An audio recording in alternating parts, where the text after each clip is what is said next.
I've recently just heard this relatively obscure fact about one of the older mods in Stalker. This mod, or mod pack shall I say, was initially named for level transitions. Is that a good enough hint for you? I was browsing through the SG thread, or Stalker General, on 4chan's Video Game Generals board, and I saw this interesting post, and I know I had to do some research on it. I began to do some digging and use some different terms and keywords in order to try and get the results I wanted.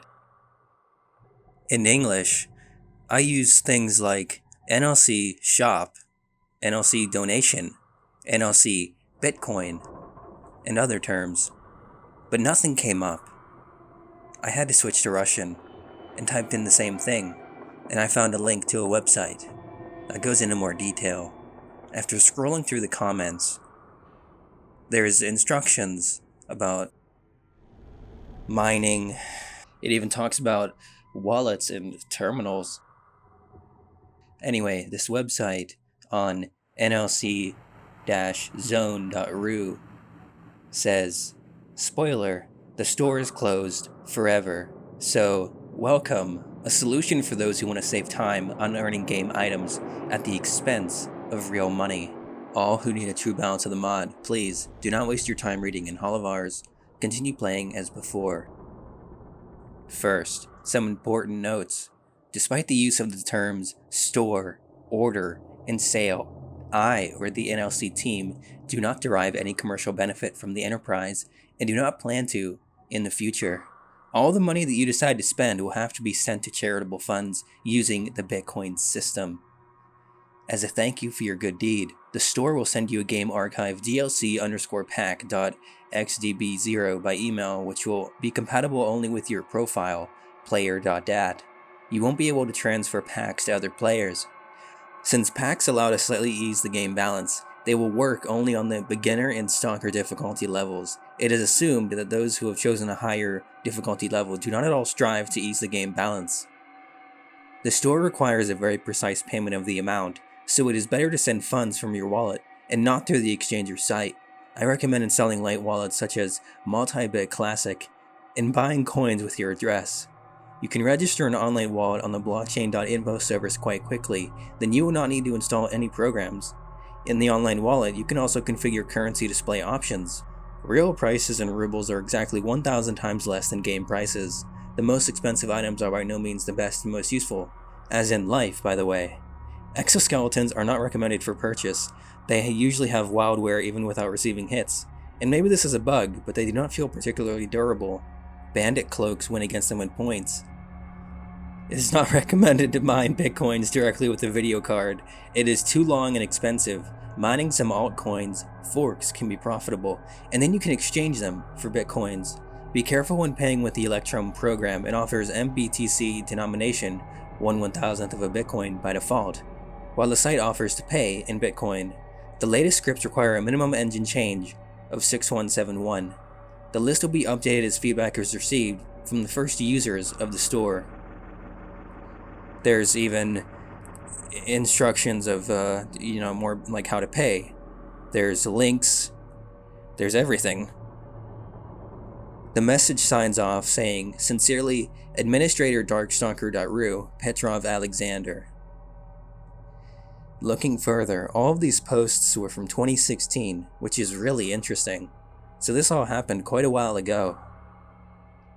There's users begging for help in the comment section saying, maybe someone can help. In short, I need someone to pay for the goods of me. I will of course send the money. I don't have an electronic wallet, much less bitcoins. Creating them to buy gear from a store is difficult for me because I haven't used anything like that, and I want to take some gear for myself.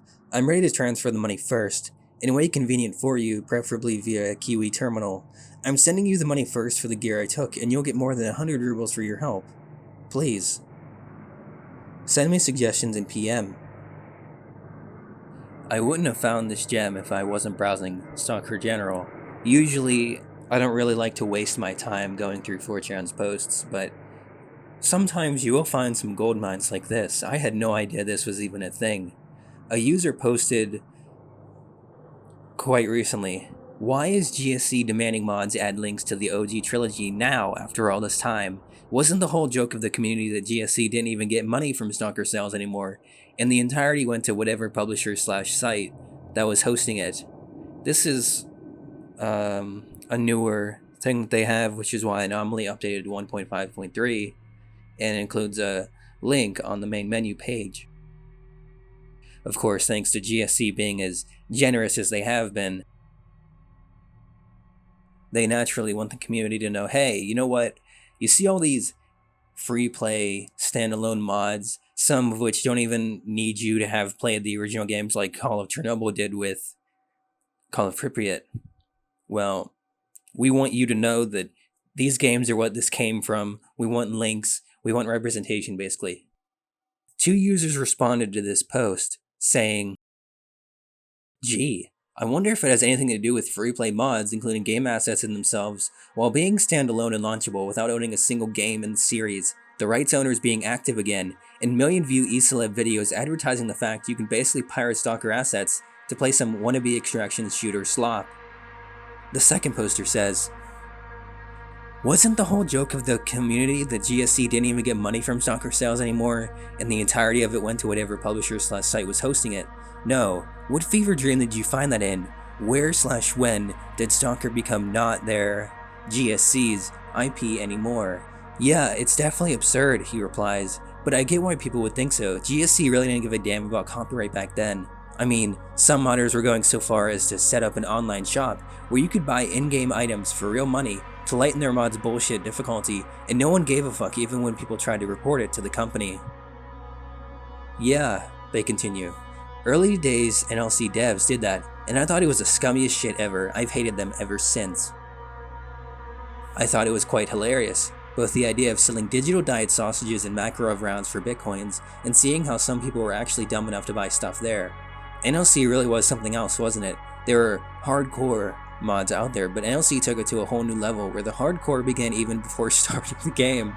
That whole thing when you had to beg the dev to allow you to play his masterpiece by sending him your game profile that he then personally signs and sends back to you.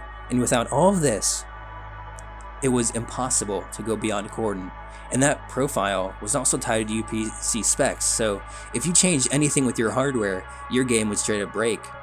Those were the times. They just go on to say that it's actually a donation, as other people have said, so I guess people were fighting about it. But since it's because it's a donation, it's not really selling anything, so it's a loophole, but it's still scummy. I'm sorry I can't provide you with any prices, but this was, after all, 8 years ago. And I think I'm pretty lucky to have found the webpage itself, because this was something to go after. Going to the page the user Alpet links from the shop is, there's just a bunch of ads, so I think it's safe to assume this is dead and buried. Well, in the end, it was quite fun to go down this Stalker rabbit hole, and I had no idea such a big mod like NLC was actually charging players to play their game. Isn't that insane? Anyway, here's to the next dark chapter of Stalker lore we might never find.